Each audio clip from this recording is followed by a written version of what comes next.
እሰይ ዛሬ ኤልያስ የነቃ ይመስላል። በጣም ነው ደስ ያለኝ። እንደ ዛሬ ደስ ብሎኝ አያውቅም። ሰላም ሰላም፣ ውድና የተከበራችሁ የአልሚ ቻናል ቤተሰብ እንዴት ናችሁ? ሰላም ናችሁ ወይ? በያላችሁበት የዓለም ዳርቻ ሰላማችሁ ይብዛልኝ። ለዚህ ቻናል አዲስ የሆናችሁ እንደተለመደ ሰብስክራይብ በማድረግ ነባሮች ደግሞ ላይክ፣ ሸር እያደረጋችሁ አበረታቱኝ። በባለፈው ሳምንት ማክዳ ለማክበል የዲቃላ ልጅ ብላ ስትሰድባት ኤልያስን መጣ። በጣም ተናዶ በጥፊ አጠናገራትና ወድቃ ነበረ፣ ፌንት ነቅላ ነበረ። ከዛ ዛሬ ግን እባክን ኤልያስ ይቅርታ አድርግልኝ ብላ እግሩ ላይ ወድቃ ስትለምነው ነበረ። ኤልያስ ደግሞ ይቅርታ ላደርግልሽ አልችልም፣ ምንድነው የሚባለው ምስል አለ በእናትና በሀገራት ትምጡብኝ ነው የሚባለው። አንድ ልጁ በአንድ ልጁ ለዛም እናት የሌላትን የድቃላ ልጅ ብላ ስትሰድባት እንዴት ይሰማል? በጣም ነው የሚሰማው። እንደ ወላጅ ሆነሽ ስታስቢ ማኪዳ ማለት ነው። ከዛ ኤልያስ ግን ምንድነው ያላት? እኔ ይቅርታ ላደርግልሽ አልችልም። ከዚህ በፊት ከአንዴም ሁለቴም ይቅርታ አደርግልሻለሁ። አሁን ግን በልጄ ስለመጣሽብኝ በራሴ ቢሆን ምንም ችግር የለውም ነበረ። በልጄ ስለመጣሽ ለዛውም የኔ ወርቅ ልጅ በአንድ ልጄ ስለመጣሽብኝ ይቅርታ ላደርግልሽ አልችልም እያላት ነበረ።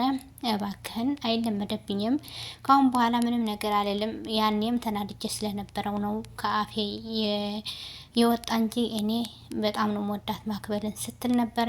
ግን እዚህ ጋር ማግዳ እያስመሰለች ነው እንጂ ማክበል እንዴት እንደምታመናጭቃት እንዴት እንደምታደርጋት ልቦናዋ ያውቀዋል።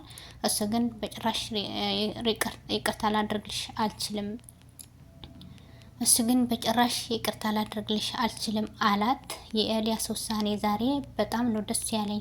ከዚህ በፊት ሲንከራፍፍ መንቃት ለራሱ አልቻለም ነበረ። ከዛ በኋላ ግን ኤልያስ ለአማናዊት ምን እያደረግሽ ነው ስላት፣ ለማክቤል ምግብ ልሰራላት ነው ስትለው፣ ውጪ ምን ትሰሪያለሽ እዚህ ጋ? አንቺ እኮ ሌባ ነሽ፣ በአይኔ በብረቱ ያየሁሽ ሌባ ነሽ እያላት ነበረ። እባክን እኔ ሌባ አይደለሁም፣ ወርቁ እኔ ጋር ያደረገችው ማክዳ ናት፣ ስለዚህ እኔ አይደለሁም ስትለው፣ እሱ ግን ሊያምናት አልቻለም። አማናዊት ምንድነው ያደረገችው? ሪከርድ ሰጠችው፣ ይሄን ስማና ከዛ በኋላ እኔን ታምነኛለህ አለችው። ከዛ ሪከርዶ ሰጠችውና ከሰማ በኋላ በጣም ይቅርታ አድርግልኝ ስላት ነበረ። አማናዊትም እዚህ ቤት አልኖርም፣ እኔ ሌባ ተብዬ ካሁን በኋላ ዝጋ ልኖር አልችልም አለችው። እባክሽን ይቅርታ አድርግልኝ፣ አንቺ እኮ ለልጄ ታስፈልጊያታለሽ ብሏት ይቅርታ አድርግልኝ ያላት ነበረ። ከዛ ሳ ግን እንግዲህ እዚህ ጋር አልኖርም ያለች በጣም ስትናደድ ነበረ። ከዛ አማናዊትም ለኔ እንደዚህ አድርጋችሁ መጥፎ እንደሆንና ወይ ደግሞ ሌባ እንደሆንኩ እያደረግሽ አንቺና ዳንኤል እሰራላችኋለሁ ይሄን ጉዳችሁ ኤልያስን ያካወቀ እያለች ነበረ። ከዛ በኋላ ዳንኤል መጣና ስልኩን ቀማት። አማናዊትም ስልክ ስጠኝ ስትለው አልሰጥሽም እያላት ነበረ። አንተ አይነ ስውር ተብለ አይነ ስውር አይደለህም እያለች ነበረ። እሱ ደግሞ ተይ እኔ አይነ ስውር ነኝ እያላት ነበረ። ግን አይነ ስውር አይደለም እያስመሰለ ነው እንጂ። ከዛ ስልኩን ቀማትና እጁ ላይ ወደ ላይ ከፍ አድርጎ ከዚህ መውሰድ ትችያለሽ ወይ አላት። ከዛ አማናዊት ጀግና ደግሞ በርገጫ መታችውና ፌንት ነቀለ።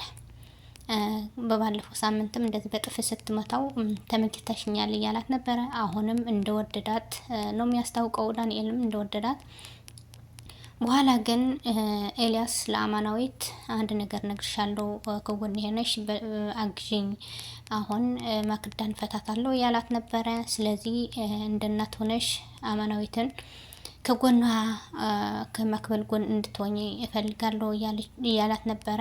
ከዛ ስሜት ውስጥ ገባና ልስማስል እሷም ወደዋለች እንግዲህ ያስታውቃል። ከዛ ግን ጊዜው አይደለም ተው አለችና ተው።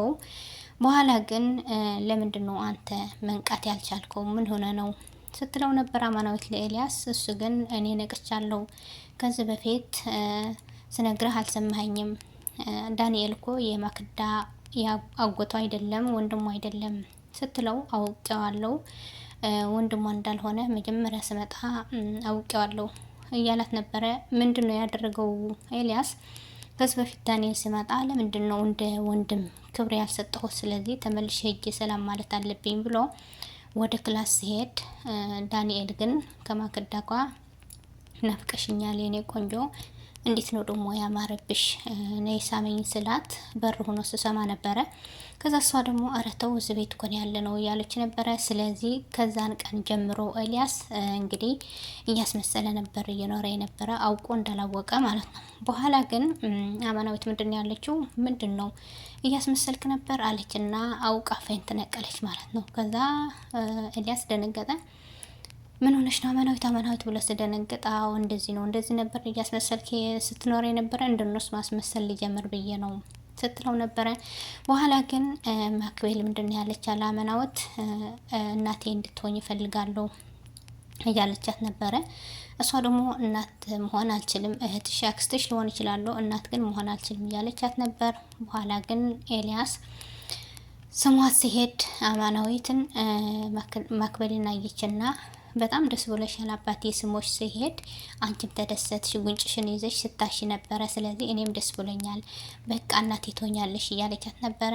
በኋላ አማናዊትም እንዴት እንደዚህ ልትለኝ ትችላለች? በግድ አባቷን እንደወድ እያደረገች ነው እያለች ነበር። በኋላ ግን ማክቤልን ለአባቷ አማናዊትን እናቴ ሁኚኝ ስላት እምቢ ብላኛለች፣ አኩርፊያታለሁ፣ ተጣልተናል እያለች ነበረ። ከዛ የኔ ልጅ እባክሽን በአንድ የተነስቶ እኮ እናት ልትሆንሽ አትችልም፣ ስለዚህ ችግር የለውም እኔ እነግራታለሁ እያላት ነበር። በኋላ ለማክቤል ኤልያስ አባቷ ማክዳን ፈትቻታለሁ ከማክዳ ጋር ተለያይተናል ብሎ ሲነግራት ማክዳ ከበር ሆና ስትሰማ ነበረ። ከዛ አሀ እሰራላችኋለሁ እያለች ስትፎክር ነበርና እንግዲህ ማክዳ ለዳንኤል ሄዳ ጉዳችን ፈልተዋል፣ ሁሉም ነገር የሰራነው ስራ ተዋርደናል እያለች ነበረ። እንግዲህ እንደታወቀባቸው ነቅታለች መሰለኝ። ስለዚህ ኤልያስም አውቆ ነው እንጂ ምን ላይ ትደርሳለች ምን ትሰራለች እያለ ነበር እንጂ እንግዲህ ወንድሟ እንዳልሆነ ያውቃል ማለት ነው። በኋላ አማናዊት የማክቤል ልብስ እየተኮሰች ነበረ። እንግዲህ ምንድን ነው ያለችው ማክዳ ምን እየሰራች ነው ስትላት የማክቤልን ልብስ እየተኮስኩ ነው ስትላት ምን አውቀሽ ነው አንቺ ስለ ልብስ መተኮስ የልብስ መተኮሻውን እንድታቃጥሉ ነው እንደዚህ የምታደርጊው? አንቺ ከጎዳና ነበርሽ፣ ከጎዳና ውጭ ምን ታውቂያለሽ ስለ ልብስ መተኮስ እያለቻት ነበረ። በኋላ ግን እሷ ደግሞ አይመለከትሽም ስትላት ነበረ። ማክቤል ደግሞ አማናዊት እንደ እህት እንደ እናት ሆና ታጫወተኛለች፣ ማክዳ ግን ታመናጭቀኛለች፣ ሰድበኛለች እያለች ነበረ። እንግዲህ ህፃን ልጅና ነጭ ወረቀት አንድ ነው እንደሚባል፣ ስለዚህ ህፃኖች በትንሽ ነገር ነው የሚከፋቸው። ስለዚህ አንድ ከተቀየሙ ደግሞ አይመለሱም። በኋላ ማክዳ ለአማናዊት አንገቷን አነቀቻት እና በመኩያው በልብስ መተኮሻው ላይ ፊቷ ላይ ልታደርግ ነበረ። ግን እርግጠኛ ነኝ አማናዊት አታሸንፋትም። እንግዲህ ለማክዳ ወይ በእርግጫ ትላታለች ወይ የሆነ ነገር ታደርጋለች እንጂ አማናዊት በጣም ጀግና ናት። ስለዚህ በሚቀጥለው ሳምንት ምን ላይ ደረሱ የምለውን እናያለን። እኔ እርግጠኛ ነኝ አማናዊት ናት በጥፍ የምትላት ወይ ደግሞ በእርግጫ የምትላት እንጂ ማክዳ አልተሸንፋት አትችልም ነው የምለው። እናንተም ሀሳባችሁ አስተያየታችሁ ኮመንት ላይ አስቀምጡልኝ። ላይክ፣ ሸር፣ ሰብስክራይብ እያደረጋችሁ አበረታቱኝ። በሚቀጥለው ሳምንት እስከምንገናኝ ባይ ባይ።